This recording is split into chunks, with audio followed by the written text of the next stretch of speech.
பேரவைத் தலைவர்களே, தொடர்ந்து 4 ஆண்டுகளாக மழை இயற்கை பேரிடர் போது என்னுடைய பண்ருட்டி தொகுதி பகண்டை, பெரிய பகண்டை, சின்ன பகண்டை, குமாரமங்கலம், தொரப்பாடி, பட்டாம்பாக்கம், நெல்லிக்குப்பம் இந்த பகுதி ஒட்டிய நூற்றுக்கணக்கான கிராமங்கள் பெரும் அளவில் பாதிப்புக்குள்ளாகி மக்கள் மிகப்பெரிய துயரத்தை துன்பத்தை சந்திக்கிறார்கள். ஆதலால் மாண்புமிகு அமைச்சர் அவர்களை 4 ஆண்டு காலத்தில் முதல் முறையாக தங்களை சந்தித்து ஒரு கடிதம் கொடுத்தேன். இந்த பகண்டையில் ஒரு பாதுகாக்கப்பட்ட ஒரு தடுப்பணையும் வெள்ளம் ஊருக்குள் வராமல் தடுப்பதற்கான பாதுகாப்பு அரண்களையும் தடுப்பு சுவர்களையும் ஏற்படுத்தி தர வேண்டும் என்று தாங்களும் அதற்கான முயற்சிகள் எடுத்து துறையின் செயலாளர்களுக்கு அறிவுறுத்தினீர்கள். ஆனால் என்ன காரணத்தினாலும் விடுபட்டிருக்கிறது. என் தொகுதிக்கு இதுவரையில் தங்கள் துறையிலிருந்து ஒரு சிறு அளவு கூட எந்த நற்பணிகளும் நடைபெறவில்லை. மாண்புமிகு பேரவைத் தலைவர் மாண்புமிகு உறுப்பினர் அதை நீக்கிடுவான். ஒரு சிறு அப்படி சொல்லக்கூடாது. செய்யலன்னா செய்யல தானே சொல்லணும். பேரவைத் தலைவர் எதை செய்யல நீ சொல்லணுமே தவிர பொதுவா சொல்லக்கூடாது. அதை அவைக்குட்படுத்தி நீக்கிறேன். மாண்புமிகு அமைச்சர் முடிச்சிடுறேன். அதனால மாண்புமிகு பேரவை அவை முன்னவருக்கும் மாண்புமிகு நீர்ப்பாசனத்துறை அமைச்சர் அவர்களுக்கு உடனடியாக இந்த கூட்டத்தொடரிலே அதற்கு சிறப்பு நிதி ஒதுக்கி அதை தடுத்தால் தான் அங்கு மக்களின் உயிரை காப்பாற்ற முடியும். மாண்புமிகு அமைச்சர் பெருமக்கள், துணை முதலமைச்சர்லாம் வந்து பார்த்திருக்கிறார்கள் அந்த பகுதியை. மக்களின் துன்பத்தை, துயரத்தை, வழிகளை உணர்ந்து இந்த வேண்டுகோளை முன்வைக்கிறேன். பேரவைத் தலைவர் வாயிலாக தடுப்பணை அமைத்து தருவார்களா, காங்கிரஸ் சுவர் எழுப்பி தருவார்கள் என்று கேட்டு அமர்கிறேன். நீங்க எல்லாம் மூத்த உறுப்பினர், குற்றச்சாட்டுகள் எல்லாம் சொல்லக்கூடாது. இந்த நேரத்தில் எதை வேணும்னு நீ கேட்கறது தான் கேள்வி. அவ்வளவுதான்.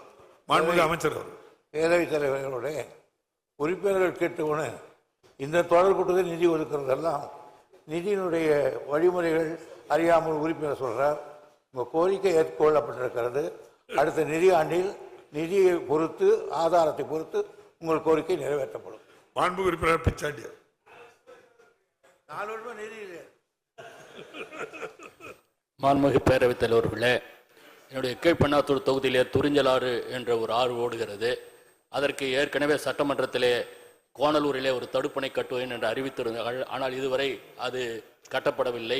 அதனால் இந்த மழையிலே அதிக அளவு அந்த துறிஞ்சலாறு பாதிக்கப்பட்டிருக்கிறதால் அந்த பகுதியிலே தடுப்பணைகள் கட்டுவதற்கு அரசு நடவடிக்கை எடுக்குமா என்பதை அறிய விரும்புகிறேன். மாண்புமிகு அமைச்சர் அவர்கள் தடுப்பணை கேட்காங்க. தடுப்பணை கோணலூர்ல தடுப்பணை கொடுத்துருந்தாங்க. ஆமா, சொல்லிட்டு அது கட்டல. இந்த மழையை தடுக்கிறதுக்கு தடுப்பணை கட்டினா போதும்னு சொல்றார்.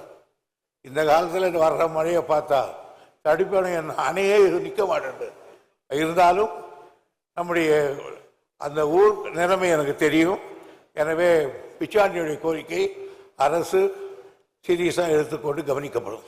சிந்தனை செல்வர்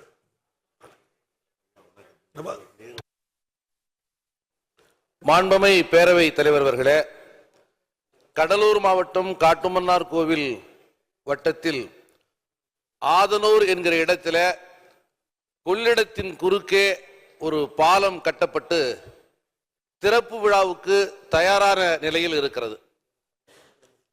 அது வடிநில பகுதியாக இருக்கிற காரணத்தினாலே கீழணையிலே இருந்து ஏராளமான மணல் அடித்து வந்து அந்த அணையின் ஷட்டர்களையே திறக்க முடியாத அளவிற்கு மணல் மேடாக வண்டி கிடக்கிறது. அந்த மணல் அப்புறப்படுத்தப்பட்டால்தான் அந்த ஷட்டரை திறக்க முடியும், அந்த திறப்பு விழாவையும் நடத்த முடியும் என்பதை மாண்புமிகு அமைச்சரின் கவனத்திற்கு கொண்டு வந்து அந்த மணலை அப்புறப்படுத்த துறை நடவடிக்கை எடுக்க முன்வருமா என தங்கள் வாயிலாக கேட்டமர்கிறேன். மாண்புமிகு அமைச்சர். மாண்புமிகு உறுப்பினருடைய கோரிக்கையினுடைய நிலைமையை நான் நன்கு அறிவேன். மழையின் காரணமாக திறக்கப்பட்டது. மழை நின்றவுடன் மணல் அகற்றப்படும்.